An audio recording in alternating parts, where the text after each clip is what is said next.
لوگوں نے اخلاق اور کیریکٹر دنیا والوں کو تو بتائے لیکن خود اس سانچے میں پورے اتر نہیں سکے. لیکن نبی کی ذات وہ ہے جس اخلاق کی بات کی پہلے وہ اخلاق حضور کی زندگی میں پائے جاتے ہیں. سچ بولنے کا حکم فرمایا حضور پاک صلی اللہ علیہ وسلم نے. پوری 63 سالہ زندگی کا ایک دن ایک لمحہ کسی نے حضور صلی اللہ تعالیٰ علیہ وسلم کو جھوٹ نہ کہتے ہوئے سنا نہ کسی کو مذاق میں بولتے ہوئے سنا, کبھی نہیں.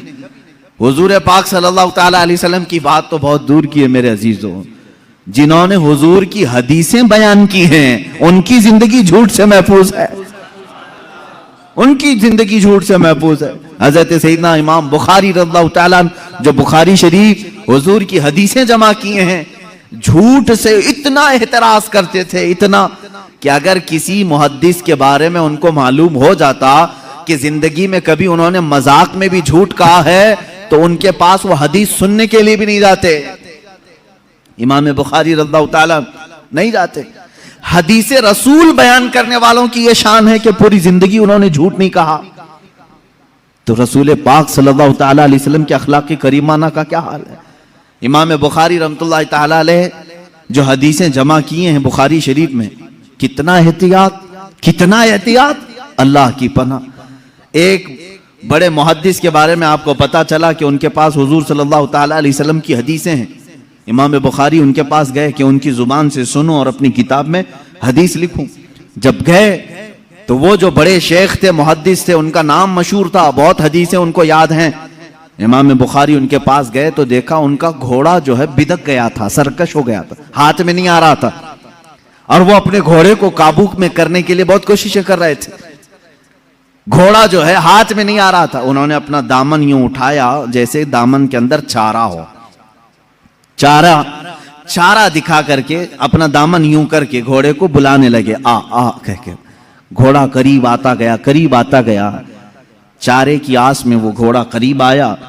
جب وہ قریب آیا تو آپ نے دامن چھوڑ دیا, گھوڑے کی ناتی پکڑ لی, رسی پکڑ لی.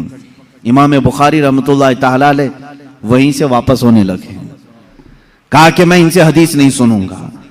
اس محدث نے روکا کہ آپ آئے تھے حدیث سننے کے لیے, کیوں جا رہے؟ کہا جو اپنے گھوڑے کو جھوٹ بول سکتا ہے مجھے حدیث رسول بھی جھوٹ بول سکتا ہے, میں اس سے حدیث نہیں سنتا. میرے عزیزو, جھوٹ سے احتراز محدثین کی زندگی میں ہے. امام الانبیاء کے اخلاق تو بہت اعلیٰ ہے, اور جھوٹ سے احتراز کرنا اتنا اہم ہے میرے عزیزو, اتنی ضروری بات.